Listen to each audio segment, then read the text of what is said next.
Magandang araw mga kaibigan. Bigyan natin ng reaction opinion itong post ng Kamanabat News TV. Title, Tulfo at Hontiveros, matunog na tambalan sa pagka-presidente at vice-presidente sa 2028 ayon sa Okta Research. Naniniwala ang Okta Research Fellow na si Professor Ranjit Rai na posibleng maging pinakamalakas na katapat ng kampo ng mga Duterte sa halalan sa 2028 ay ang tambalang Senador Rapi Tulfo at Senador Risa Hontiveros. Ayon kay Rai, bagamat pumapangalawa pa lamang si Tulfo sa mga survey sa likod ni Vice President Sara Duterte, lumalabas na ang tandem nila ni Hontiveros ang pinaka-kompetitibo mula sa hanay ng mga hindi kaalyado ng mga Duterte. Gayunman, nilinaw ni Rai na preliminaryo pa lamang ang mga datos at maaari pang magbago ang resulta sa mga susunod na buwan. Aniya, kailangan pang balidahin ang mga resulta sa mga susunod na buwan.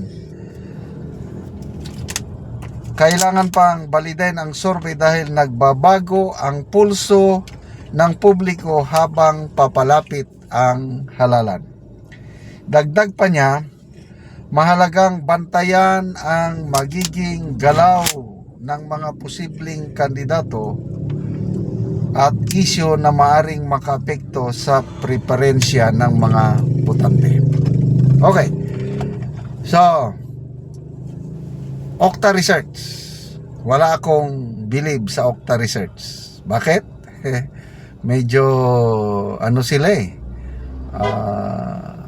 lahat ng mga research nila, itong mga survey nila, mabantayan nyo, nung panahon, nung nandyan pa si Speaker Martin Romualdez, puros pabor kay Romualdez, pabor kay Marcos. Grabe, ang tataas ng ratings.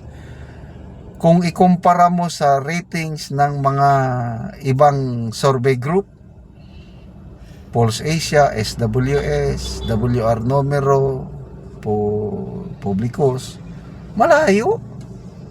Kaya, yan ang una kong comment.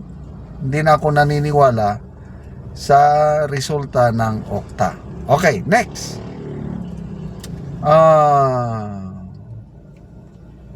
Ano yung posibilidad na mabuo ang tambalang Rapi Tulfo at Senator Hontiveros? Si Senator Hontiveros, nagpahayag na siya ng kanyang kahandaan na tatakbong presidente sa 2028. At sinusuportahan niya ng maraming kakamping. Congresswoman De Lima, marami siyang supporter. Itong si Trillanes at iba pa. So,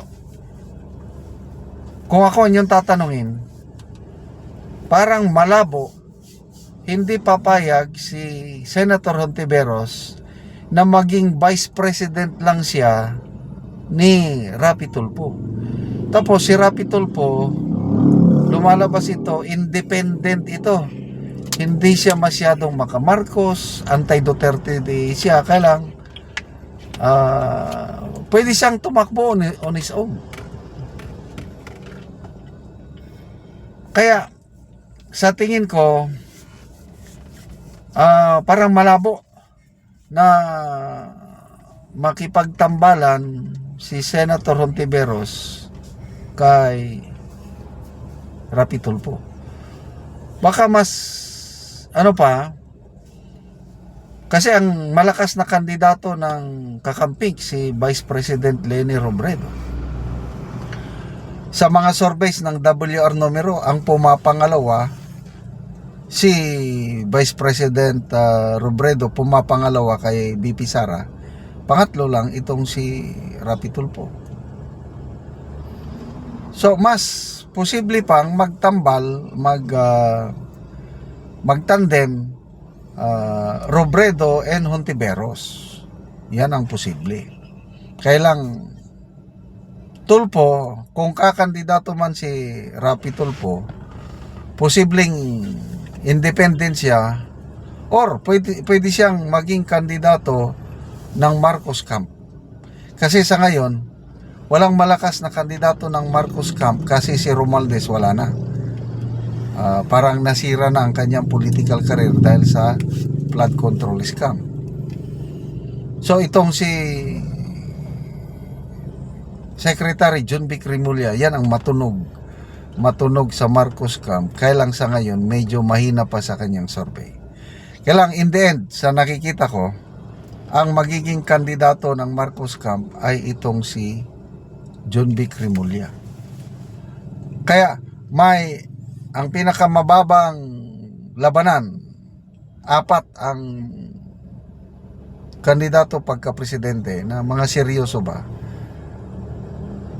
VP Sara,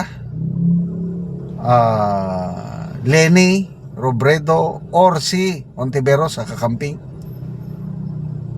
John Vic Remulla, and then si Rapi Tulfo. Yan ang nakikita kong maglalaban sa 2028. So, sa Vice President naman, yan, anything goes. Basta, ang maganda sa kampo ng Duterte, isang tambalan lang yan. VP Sara and Bongo. Dahil ang pinakamalakas na Vice President sa mga survey, si Bongo. So, itatapat mo Sara, Bongo itatapat nila. Example, matuloy itong sinabi ng Okta. Tulfo and Hontiveros ay ilalampaso sila. Ilalampaso sila ng Duterte. Sa nakikita ko. Kaya humanda na kayo sa pagbabalik ng Duterte sa Malacanang. Humanda yung mga nagpa-kidnap kay Tatay Digong. There will always be a day of reckoning. Malapit na. Salamat mga kaibigan sa inyong pagsubaybay sa ating channel. Nakakatulong kayo ng malaki sa tribong Talandig ng Bukidnon dahil ang sweldo natin sa channel na ito is pantulong sa tribo. Namimigay tayo ng libreng yero at pako para makapagpatayo sila ng mas maayos na tirahan. Panoorin nyo ang video nito. Muna ni si Angkol ang matagaan og yero. So nakita nato karon ang yang balay nga wa na kaayo. So si Angkol ang gitagaan og yero aron makapuli og makaatop siya sa iyang balay. So mao ni ang kaimtang sa balay ni Angkol. So looy nagyud kaayo silang Angkol kay tuluan na og gipangsapahan na lang ang ilang atop og trapal diri sa sulod. Sa uro na mas planggana kay katulog na na. So looy kayo ang ilang kahimtang. So diri sa sulod pod mo ni ang ilang sulod. So tuluan na pod kaayo. Kay gipangsapahan lang pod. Og sin nga daot na pod og tabla. So ginapuy-an pa ni nila. So makita nimo ang ilang kahimtang nga kung ulan na gid kaayo. Na diya dito katulog sa sukat og dili katulog. So manilang pagkaon kamuti. Karon Kol, pila na ni katuig ang imong balay nga buslot naman og tuluan na kaayo kung muulan. 40 years na kapin. So 40 na, so busa di ay gipangsapahan na lang og trapal. So pila na imong edad Kol? 68 ko ani karon tuig. O so ngano sa kidugayon sa tuig Kol ka aya pa mailisan nga natagaan mo giyero. Ayo saon ta man niya iha po gyud niya kuan. Ayo po may nahinabang. So salamat kay nagtabang ni ini. Grasya ulog ng langit. Mayon ta makalangit ang nagtabangan kadagang tao ngayong natabangan. Salamat kay. So na kay mga anak Kol.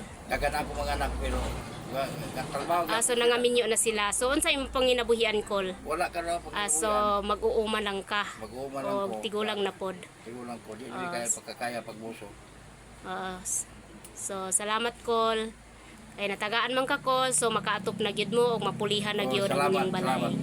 Okay. Ayaw maka-plaster kay Salamat sa Ginoo sa naghatag niini. Sige, God bless.